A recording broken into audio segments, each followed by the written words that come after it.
Okay, Ty, here we go with your basic post test. We're looking to see where your weight goes in the backswing and where your head remains to counterbalance it.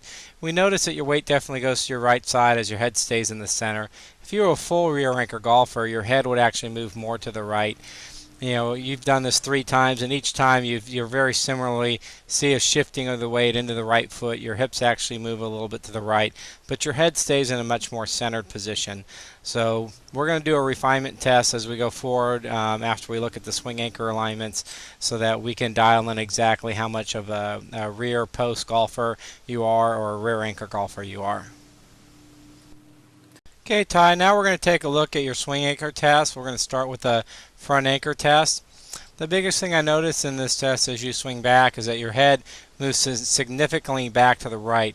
Now that can be because of what we call your axis of symmetry, but in this case it looks much more like you're trying to get the head in position, more balanced over your right side so that you can make a swing from there. We'll also notice as you swing down and through that you're going to fall back, showing us that your balance point's definitely somewhere behind this front anchor alignment. Therefore, it's a confirmation of what we saw in your basic post test. As you go into the center anchor test, we're going to notice once again that there's a significant movement of your head, back to the right during the backswing. Most of that is trying to accommodate your balance point. As you swing through, you're actually going to hang back a little bit through the impact zone. And then we're going to notice that you actually maintain fairly good balance as you go through to the follow through. And that's going to tell us a little bit about something with your anchor being closer to center than it is to the full rear. During this rear anchor test, we're going to notice your head does move a little bit rearward, but that's just more it's rotating around the top of the spine and it's maintaining its balance point. You maintain your head over your right side as you're throwing through the ball, then it actually moves a little bit more forward, and that throws you out of balance at the end of your follow through, showing us that you're a little bit more centered than this actual swing that you made here. As we look at this ball throw exercise, I'm really looking for the direction that you throw the ball down.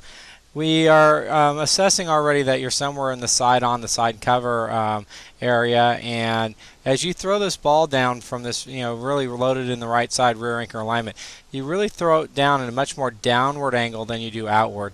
On top golfers throw it down at about this angle. Side-on golfers actually throw it down at more of a 45-degree angle. However, you do release it a little bit early, so it shows me that you're probably going to be somewhere between side-on and side cover. Okay, now we're going to take a look at your basic swing path test, see if it matches what we saw in the ball throw. As you put your hands together and you go ahead and swing your left arm across your chest, we'll notice that your right elbow actually moves back a little bit past the seam line of your shirt. It's not way back behind your back, but it is past the seam line of your shirt, and that shows me that you're actually in much more of a side cover, side on to side cover alignment, just like we're seeing in the ball throw.